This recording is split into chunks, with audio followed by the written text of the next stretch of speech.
তাহলে সব জিনিসই বুঝনু। হ্যাঁ, এই গ্যারান্টি আর ওয়ারেন্টি বুঝবি না।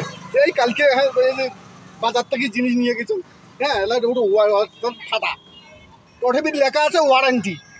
ওয়ারেন্টি আর টাকা নোয়া, এটা এই গ্যারান্টি লেখা আছে। তা ওর গ্যারান্টি ওয়ারেন্টি কিছু বুঝবি না। আরে বাবা, আমি আজ পর্যন্ত বুঝলু না গ্যারান্টি আর ওয়ারেন্টিটা কি জিনিস বাবা। ওইছে না বুঝেন, এই যে মুই তোমাকে একটা একটা করে বুঝেন তাহলে বুঝির পাবেন ওয়ারেন্টিটা কাক কয় জানেন। মনে করো তোমরা বিয়ে করলেন, হ্যাঁ বিয়ে করি কয়দিন পরে তোমার বউয়ের অসুখ হল।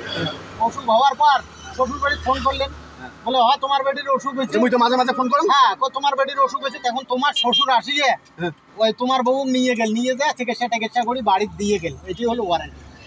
গ্যারান্টি, গ্যারান্টিটা কি জিনিস জানেন? মনে করো তোমার বউয়ের কোনো কারণবশত অসুখ হলো, অসুখ হয়ে মারা গেল। মারা যাওয়ার পর তোমার যে ছোট শালি আছে, তোমার শ্বশুর মারা যাবে। হ্যাঁ হ্যাঁ, মারা যাওয়ার পর তোমার যে ছোট শালি আছে, সেই ছোট শালির সাথে তোমার শ্বশুরের বিয়েও দিল, তোমার শ্বশুর তোমার বিয়েও দিল। এটি হলো গ্যারান্টি। ও তাহলে মই এই গ্যারান্টিটাই নিই মইয়ার দোকান থেকে। এই গ্যারান্টিটার ফ্যাসিলিটি বেশি দেখো, ওয়ারেন্টির থেকে গ্যারান্টিটার ফ্যাসিলিটি বেশি। বাপরে বাপ, তোমার ওয়ারেন্টি চলবে না, গ্যারান্টি নিই।